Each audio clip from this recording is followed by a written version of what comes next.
Alright guys, we are out here today with the Lone Wolf Dusk, and I got this bad boy paired with the CGS Mod 9 SK. So this thing is a nice little setup here guys, looking really dang cool. Dusk is a super nice pistol right out of the box. Does have this extra grippy texture to it. We did have to put a Shadow Systems threaded barrel in this one just to try to run it suppressed. So let's see if we can actually get this thing to run decently suppressed and still be hearing safe for us. So.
What's going on, y'all? Today we're actually still at the range, but we are talking about the Lone Wolf Dusk pistol, one of the newest additions in the Glock style of pistols out on the market.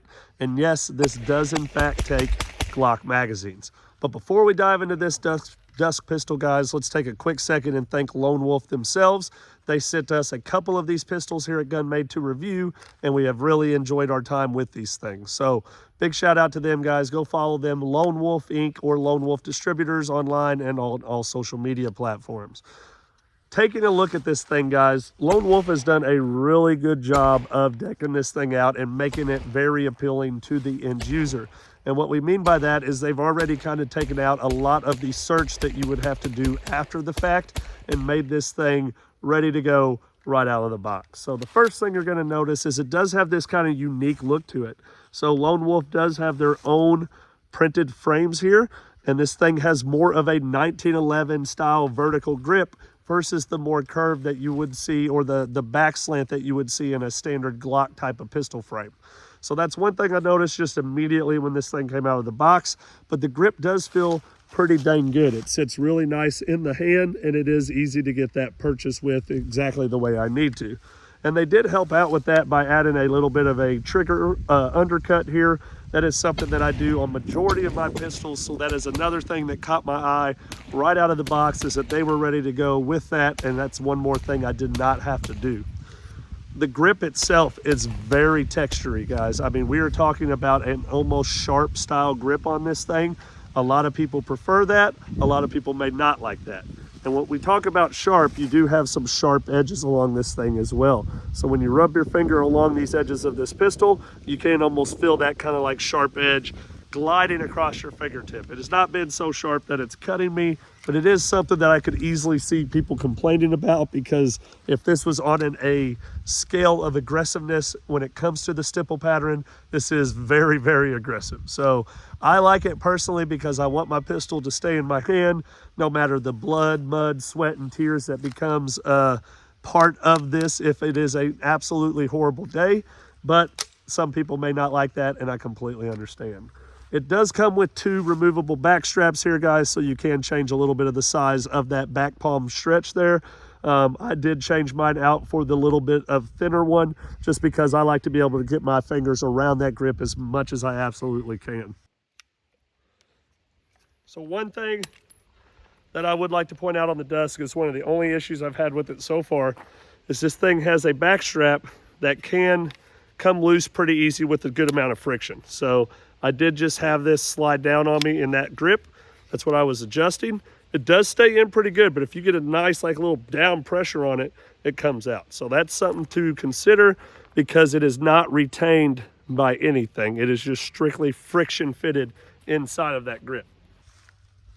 One thing I also liked about this, guys, is it does have the ambidextrous gas pedals here. So I always like having that little bit of extra texture on the that shelf right there, just to get a more solid purchase with my support hand when I'm trying to keep that thing barreled down. So another thing in the frame that is absolutely a good attention to detail and something that I like very, very much. 124.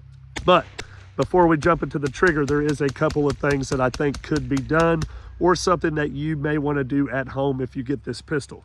This thing does have a couple of sharp points that do dig into you if you've got a nice solid fundamental grip.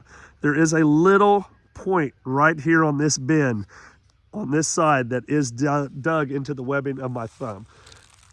It's a very petty complaint on that one, but it is something that I noticed immediately when I started shooting this thing, especially shooting suppressed and having a little bit more of that thump in the recoil itself. You can feel that thing kind of grinding into your webbing of your finger. And that same can be said about this sharp trigger guard here. So if you look, you'll see that that thing really does come to almost a point here. So right here on top of here, you just got to be careful on this squeezing your finger into it. So you basically have this little kind of a point that will sit right here in the first knuckle of your hand type of thing. And these hands are filthy because we just shot about 200 and something rounds suppressed through this gun. But overall, the frame itself is very well thought out. I think it is a good feeling grip, and the controls themselves are definitely not anything less than what you would receive in a standard Glock. Now, it is not set up ambidextrous. I don't know if the mag release is ambidextrous. It kind of looks like it is, but again, then it doesn't. You know, a lot of these pistols don't flip-flop easily, or you have to buy a certain mag extension. That is something that we need to read up on and that we will put on the screen if we are wrong about that. But the trigger itself, guys, very nice trigger. You can see that this thing has a good shape to it. It's almost a flat face trigger and a nice little plunger. When we talk about the brake itself and the travel, obviously here is your plunger safety, and there's your travel. So it does have quite a bit of travel to that wall, but there is not really a wall, a really hard wall itself. So that's something I noticed, is that I'm kind of still going, go, go, go, go, go, go, go, and then it just breaks. So I don't physically feel that hard, solid wall like you would in a standard Glock trigger right off the bat. And when we talk about the reset,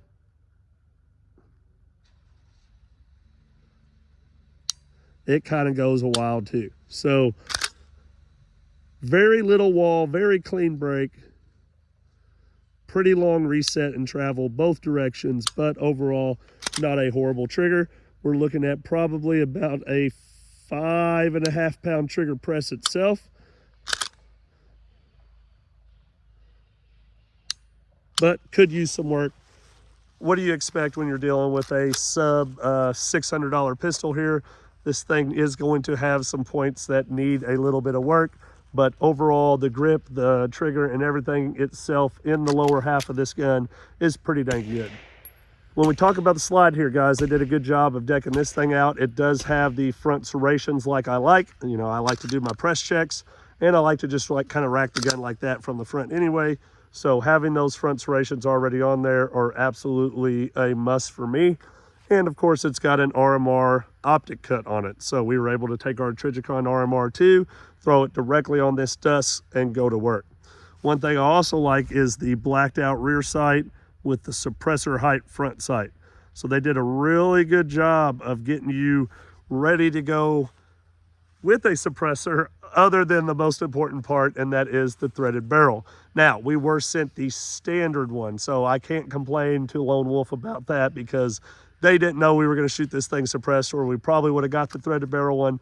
But we had to take the threaded barrel out of our shadow systems and put it in here to use for the review. We think that did probably cause just a couple of issues, because this is not the barrel that was designed for this gun, but it did shoot overall about 95% success rate suppressed today when we were trying that. So we were able to just throw a Shadow Systems barrel into this, which makes this thing compatible with other parts. I don't know the exact list of those parts, but it is something to keep in mind. If you get your hands on the standardized version, you could possibly have a barrel, threaded barrel sitting at home that you can throw on this thing. Really good now. Overall, guys, I think Lone Wolf has done a great job bringing this pistol to the market. I was really excited to be able to shoot this thing, and it kind of did exceed my expectations. You know, Lone Wolf is known for Glock parts. They've been around for a long time, but having their own actual solid full-size gun, you don't see too often. I know I have a Lone Wolf frame at home, but I never knew that Lone Wolf made slides before, so if they did, I apologize for my ignorance. But this is the first time that I've actually seen a complete Lone Wolf pistol, and I think they did a very good job. So Lone Wolf, you will get a stamp of approval from us here at GunMade. I believe we have had well over 500 rounds through this thing now officially with our review, and we're going to continue to shoot this thing.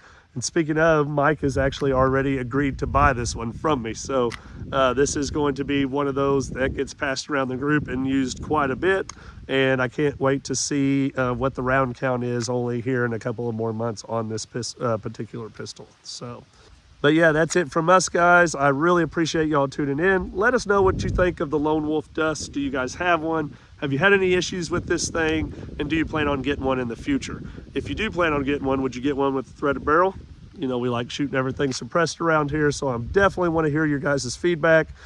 Thank you for tuning in. Hit that subscribe button, share it with your friends, guys. And as always, we will see you in the next video.